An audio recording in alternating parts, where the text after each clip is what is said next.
전 세계로 눈을 돌려보면 미국의 그랜드 캐니언, 영국의 백악층, 이런 것들만 전 지구적 대홍수의 흔적을 가지고 있는 것이 아닙니다. 예컨대 호주 시드니에 가면 블루 마운틴이라는 유명한 관광지가 있습니다. 블루 마운틴 관광지에서 가장 먼저 만나게 되는 것이 에코포인트의 세자매 봉이라는 관광 명소입니다. 세자매 봉이라는 단어는 거대한 암석 노두로 이루어진 새 암석 봉우리를 일컫는 말인데요. 현대과학의 입장인 동일과정설적인 시각으로 보면 이 봉우리들은 오랜 세월에 의한 풍화작용으로 천천히 깎여져 나간 암석이 되지만 전 지구적인 홍수가 있었다는 격변설적인 해석에 따르면 이 세자매봉은 거대한 협곡이 일시에 물에 의해 휩쓸려 나갈 때에 남겨진 단단한 부분이 됩니다. 이러한 사실은 시드니 주변 지역의 지질학적 데이터를 살펴보면 더욱 명료해집니다.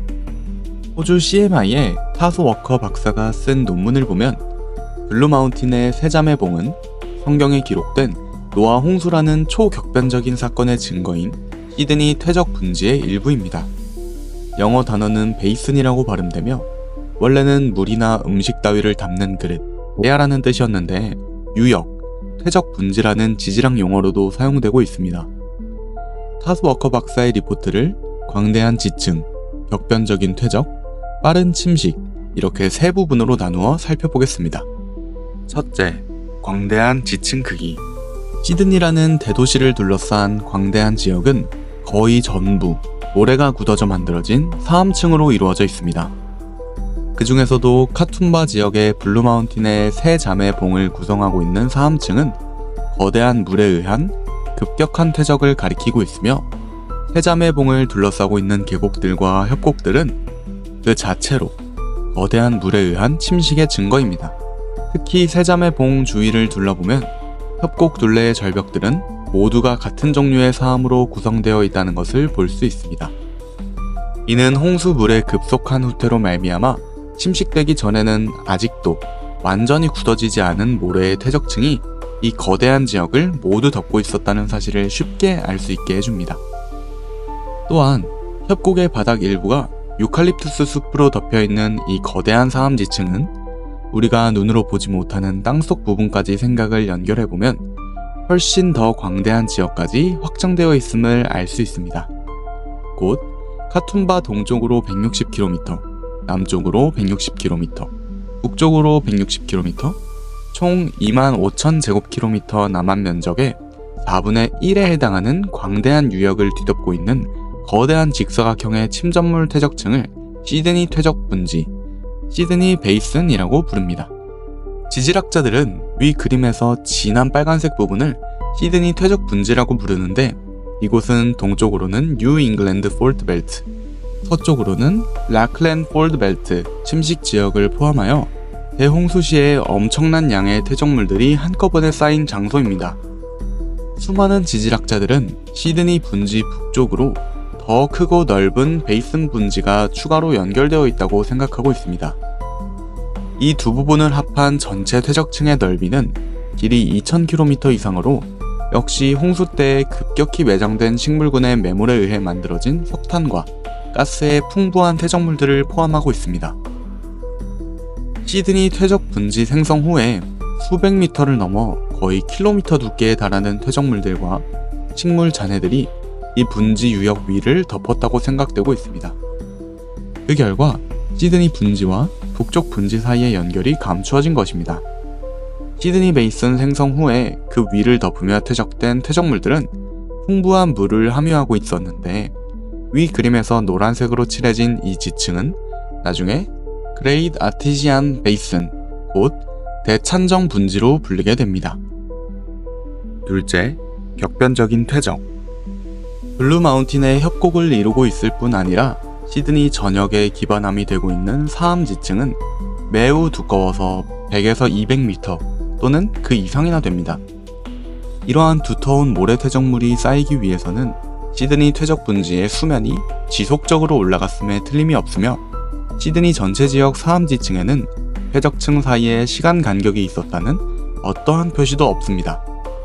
이 말은 이 모든 지층들이 순식간에 동시에 형성되었다는 것입니다.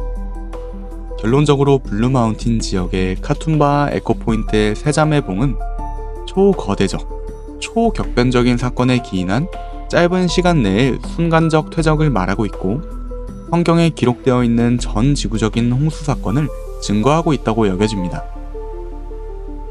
셋째, 빠른 침식. 시드니 퇴적 분지의 퇴적물들이 퇴적되고 난 후 홍수 기간의 두 번째 단계에서 앞바다의 대양전은 가라앉기 시작했고 블루마운틴은 솟아오르기 시작한 것으로 생각됩니다. 그리고 호주 대륙을 덮고 있던 물은 대륙에서 급속히 물러나기 시작했는데 물이 물러가는 동안 이 물들이 평탄한 지형들을 빠르게 깎아내며 파 들어가기 시작한 것을 알 수 있습니다. 처음에 물은 가끔 평탄화된 표면을 만들면서 대륙의 광대한 지역을 시트처럼 평평하게 깎으며 흘렀고 곧이어 전체적인 물의 흐름의 양은 줄어들었지만 물 흐름의 힘은 좁은 지형을 통과하며 국지적으로는 더욱 급하게 흐르게 되면서 이런 물의 힘은 오늘날 우리가 시드니 전역에서 볼 수 있는 것과 같은 해안가 드넓은 계곡들을 파낼 수 있었던 것으로 여겨집니다. 많은 양의 물들이 감소하기를 계속하면서 좁은 계곡들이 고원의 가장자리에 파여졌고 마침내 오늘날 우리는 이러한 급격한 물 흐름이 남겨놓은 흔적, 곧 수극의 현장을 현재의 카툰바 에코포인트 같은 지점에서 볼 수 있게 된 것입니다. 시드니 퇴적 분지에서 일어난 침식의 패턴은 전 지구적 홍수의 마지막 단계 동안 있었다고 예상되는 지질학적 예상과 정확히 일치합니다.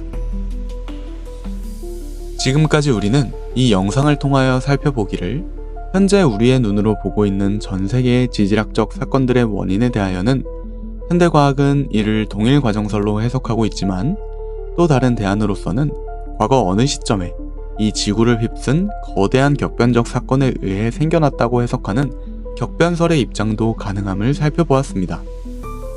그런 점에서 우리는 그랜드 캐니언의 거대한 지층 연속체, 곧 메가시퀀스 지층이 미국 대륙을 넘어 그린란드까지 뻗어 있다는 사실도 확인해 보았고, 영국 도버 해협에 있는 거대한 백악 지층은 영국 땅을 넘어 이스라엘 등 유럽 지역에까지 이어져 있다는 사실도 살펴보았습니다. 그러면서 이런 거대 지층들의 광대한 넓이는 동일과정설적인 해석에 따른 장구한 세월 동안 조금씩 바다 밑에 쌓인 결과라고 해석하는 현대과학의 주장은 그다지 논리적이 못된다는 사실도 배웠습니다. 특히나 후반부 영상에서는 호주의 시드니 근교 블루마운틴 지역에서 볼 수 있는 지질학적인 특징들을 격변설이라는 입장에서 조망해 보이면서 이는 대홍수 끝 무렵의 물들이 급격히 빠져나간 흔적, 수극임을 지적하기도 하였습니다. 앞으로도 이러한 호주의 대륙 전체에 걸쳐 발견할 수 있는 다양한 지질학적 현장들의 경이로운 지형들과 성경에 기록되어 있는 전 지구적 대홍수가 만들어낸 수극의 흔적들에 대해서는 3부 순서를 통하여 계속해서 자세히 알아보도록 하겠습니다. 감사합니다.